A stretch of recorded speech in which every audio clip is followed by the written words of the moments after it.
I never imagined that the people I trusted most could be the ones to shatter my world. It started like any other day, the sun spilling through the curtains, the scent of morning coffee filling the kitchen, and the usual quiet routine of our home. But beneath that calm surface, something sinister was brewing, a betrayal so deep it would change everything. My husband and I had built our life together over 10 years, or so I thought.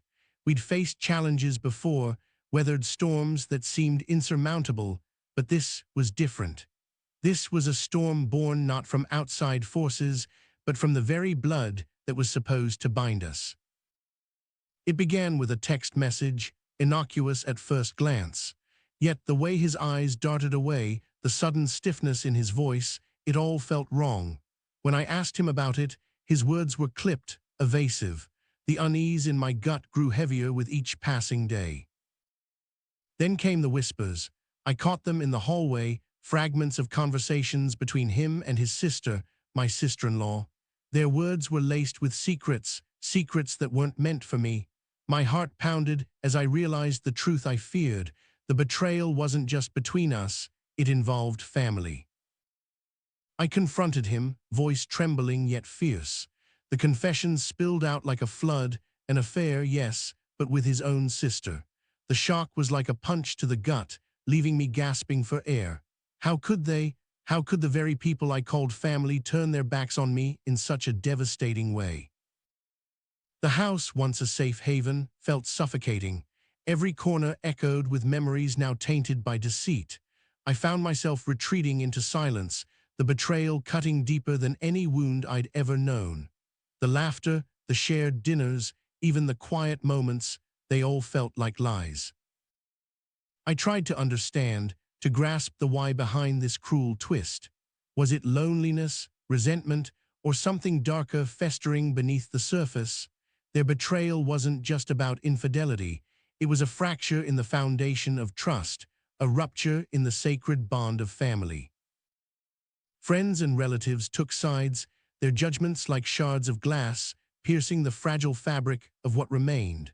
Some whispered behind my back, others offered hollow sympathy. The isolation was suffocating, a reminder that betrayal often leaves you standing alone in the wreckage.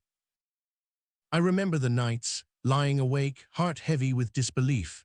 The silence was deafening, broken only by the occasional creak of the house settling. I questioned everything, my worth, my judgment, the love I thought was unbreakable. The pain wasn't just emotional, it was a physical ache that settled deep within my bones. In the midst of the chaos, I found myself yearning for answers, for some semblance of closure. But there was none, just a tangled web of lies and half-truths, each revelation cutting deeper than the last. The betrayal had no end, only layers peeling back to reveal more hurt beneath. My husband tried to explain, his voice thick with regret and confusion. He spoke of mistakes, of moments lost to weakness, but his words felt hollow.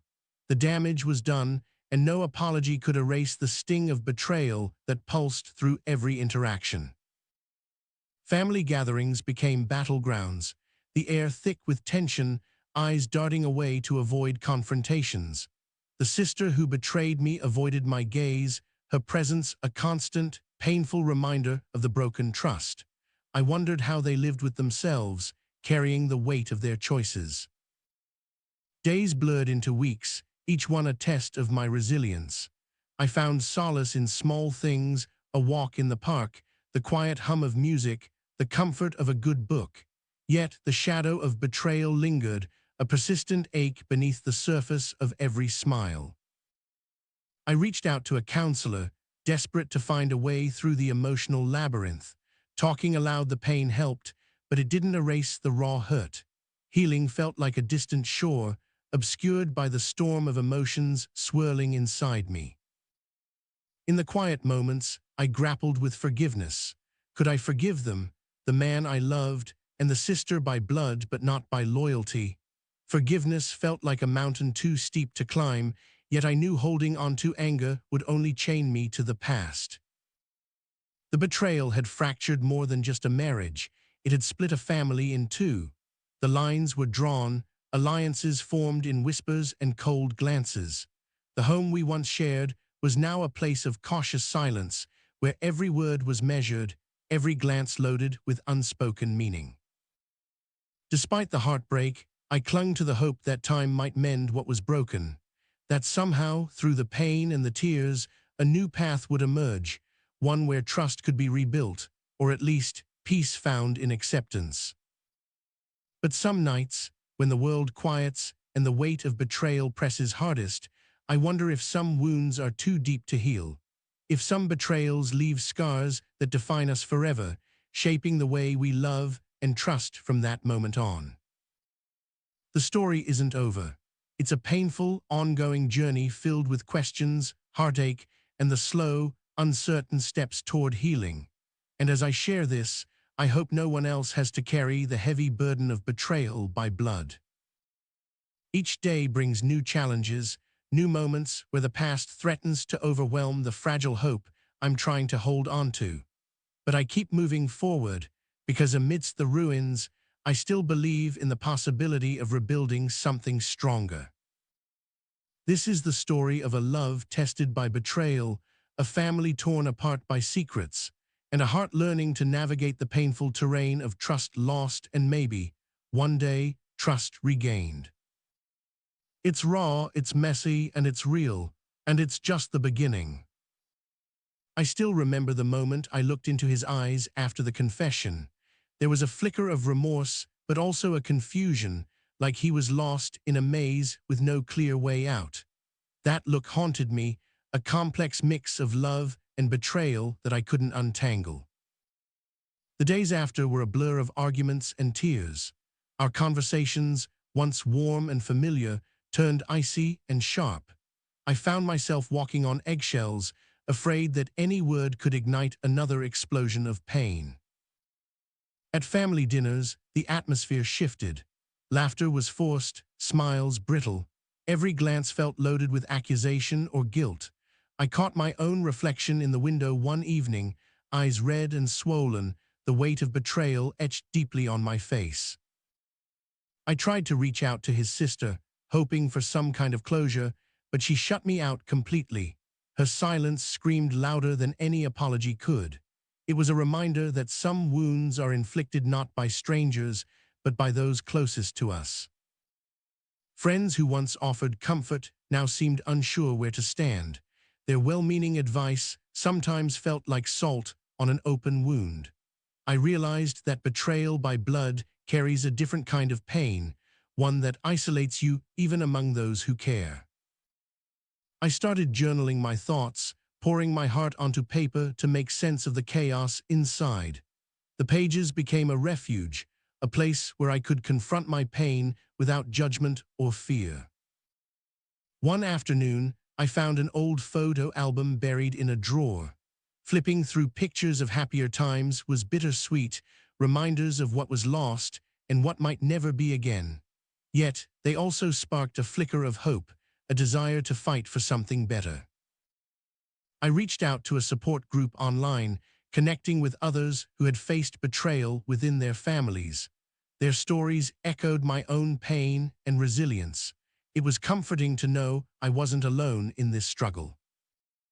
Despite the turmoil, there were moments of clarity, glimpses of the person I wanted to become.